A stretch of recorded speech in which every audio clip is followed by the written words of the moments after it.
Like et abonne-toi à notre chaîne YouTube, où cette araignée grimpera sur ta tête pendant ton sommeil.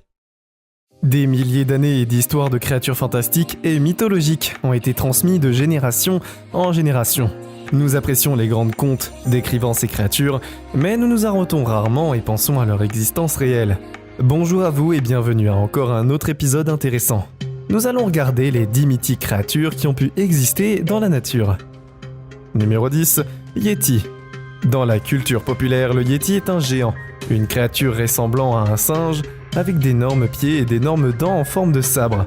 C'est un monstre mythique, ressemblant à Bigfoot, mais un Yeti tibétain est une figure d'ancienne légende folklore sud-asiatique, qui est censé habiter la partie supérieure de l'Himalaya, à un endroit éloigné des vraies croyances d'existence de créatures légendaires.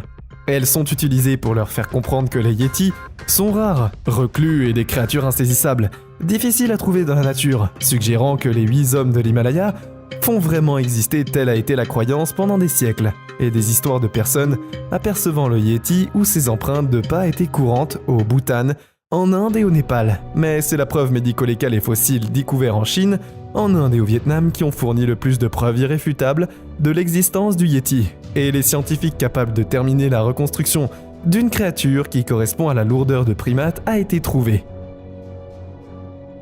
Numéro 9, licorne.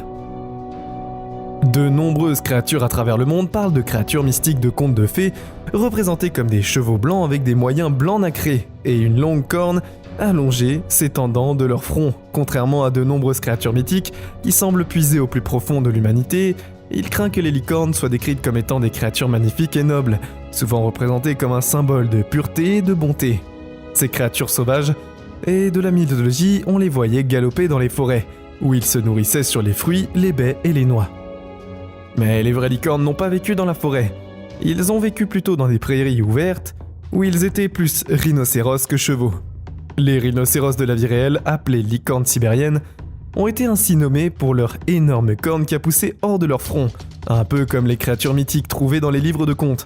Il s'agissait d'une ancienne espèce de rhinocéros ayant vécu en même temps que les modernes humains, il y a encore 36 000 ans. Ce qui signifie que les premiers hommes ont en fait rencontré des licornes dans le sauvage, mais pas les élégants poneys blancs que nous voyons.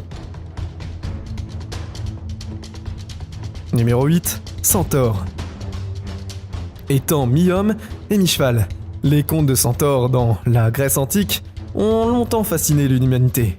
La légende raconte que la créature mythique était coincée entre deux identités, l'une moitié comme une bête sauvage et l'autre moitié comme un noble centaure notable, et souvent mentionné dans les anciennes légendes grecques comme le sage Chiron. Un centaure plus cultivé, un intellectuel respecté et un guérisseur doué. Chiron vivait au pied du mont Péléon, en Thélacie. Garde au nord, et si vous voulez retentir son nom, demandez à d'autres crantis qui pouvaient être trouvés dans la région. La réponse la plus sensée serait non retentissante. Vous voyez que les centaures pourraient être trouvés n'existaient pas vraiment dans leur sens.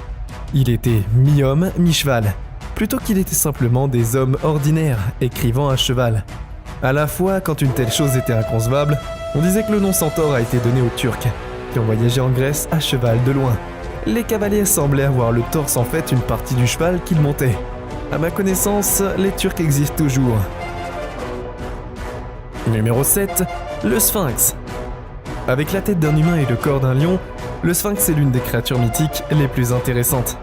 La légende du Sphinx trouve ses racines dans la mythologie égyptienne, antique avec la création de la statue du grand Sphinx de Gizeh, en tant que gardien de l'ancienne pyramide, tombeau du pharaon Khufu. Étant peut-être les pièces les plus fascinantes et mystérieuses de la création humaine, pendant longtemps, le monde a cru que le Sphinx de Gizeh avait été construit à la ressemblance de la féroce femme égyptienne, antique, partie déesse, partie guerrière, lionne, connue sous le nom de Bastet cependant. Les nouvelles preuves suggèrent que les créateurs du Sphinx pourraient être inspirés par un vrai phénomène terrestre de spéculation féline. Inhabituel de savoir si le Sphinx était une vraie créature, et cela a commencé en 2019. Lorsque le Grand Musée égyptien a annoncé qu'ils utilisaient des technologies révolutionnaires pour effectuer des tomodensitogrammes et des tests ADN sur les restes d'une mystérieuse créature féline trouvée près du Sphinx. Cela aurait-il être pu une créature, même sur laquelle la structure massive était basée. Numéro 6, les dragons. Presque personne ne croit en vrai à l'existence des dragons.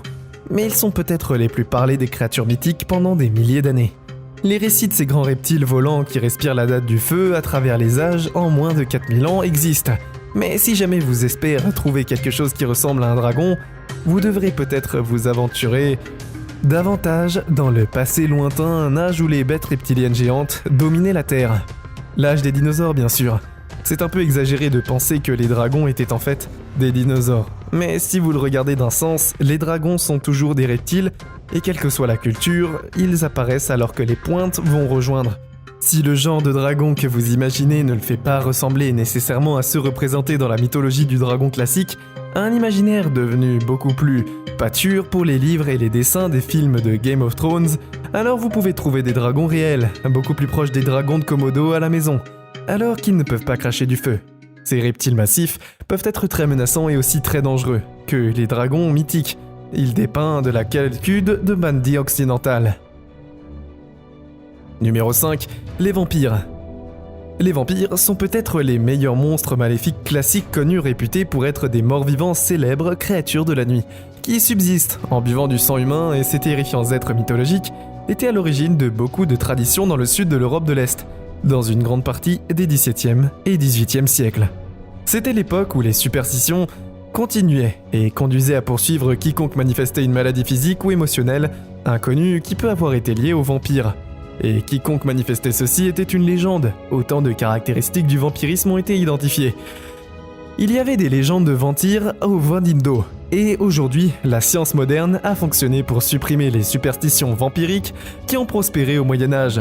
Mais c'est pour ne pas dire que la peur très réelle des vampires a été complètement vidée. Les communautés de vampires auto-identifiés existent dans le monde, et bien qu'ils ne soient que des gens qui semblent normaux, ils participent à des inhabituelles activités, rituels d'alimentation qui incluent de boire le sang des donneurs volontaires. Numéro 4. Monstre du Loch Ness.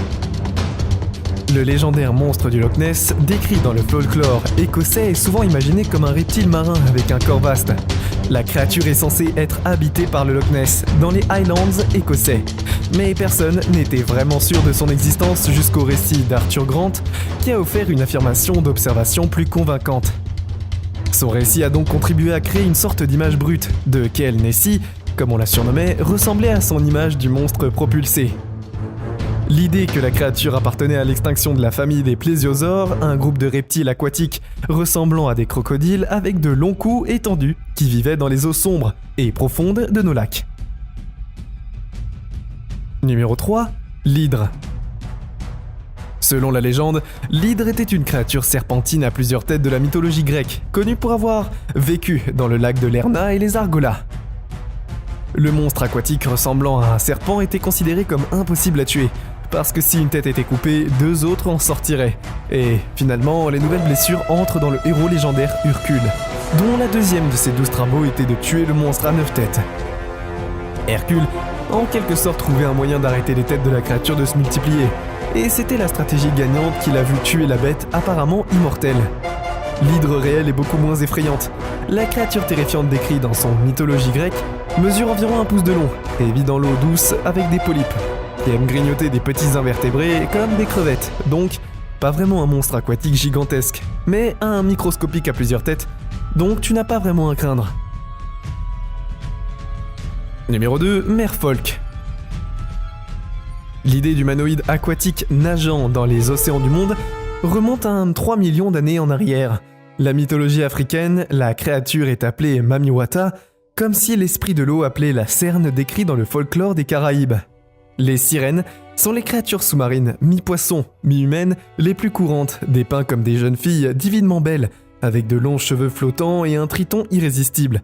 La voix douce serait les homologues masculins du sirène féminin et mythique, mais les merman sont plus des gens qui étaient souvent en vague, notamment en ce qui concerne le sujet, qu'ils soient des créatures hideuses de la mer, ou des êtres beaux et désirables. Peu importe la question de l'existence réelle, les sirènes font l'objet de nombreux débats depuis des milliers d'années. Ou du moins, depuis la découverte du nouveau monde de l'explorateur européen. Les experts rejettent souvent les récits des sirènes observant des explorateurs comme étant un cas de raisonnement d'identité erroné. qu'aucune preuve véricie n'indique l'existence d'hommes-poissons. Et à ce titre, de nombreux marins prétendent avoir vu les sirènes explorateurs et navigateurs italiens de Christophe Colomb, a vu un jour qu'il n'était pas probablement en réalité aperçu quelques mammifères humains à taille humaine, appelés des lamantins ou des vaches marines. Numéro 1, le Kraken. Cette créature mythique de nordique conte a été la plus grand monstre marin de tous les temps, imaginé par l'humanité.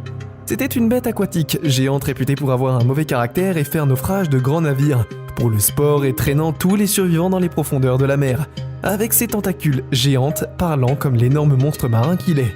Absolument terrifiant, taille d'une île, chuchoté par la plupart des marins, et certains marins ont même fait bol de prétendre qu'une telle créature existe dans la vie réelle. Plusieurs observations et découvertes du calmar géant, ou de son cousin plus massif le colossal calamar, atteindraient un incroyable 13 mètres et est responsable de maintenir la légende du kraken vivante. Aujourd'hui, il faut croire en l'existence du réel kraken, et c'est un peu entégé, mais si un tel monstre marin existait, vous feriez mieux d'espérer qu'il suffit de manger du poisson. C'est tout pour aujourd'hui. Nous espérons que vous avez apprécié cette vidéo autant que nous avons aimé la réaliser pour vous. N'oubliez pas d'aimer la vidéo, de commenter et surtout restez au courant de nos prochaines vidéos en vous abonnant et en cliquant sur la cloche de notification. Comme ça, vous ne pourrez rien louper du prochain contenu de la chaîne. Passez une belle journée.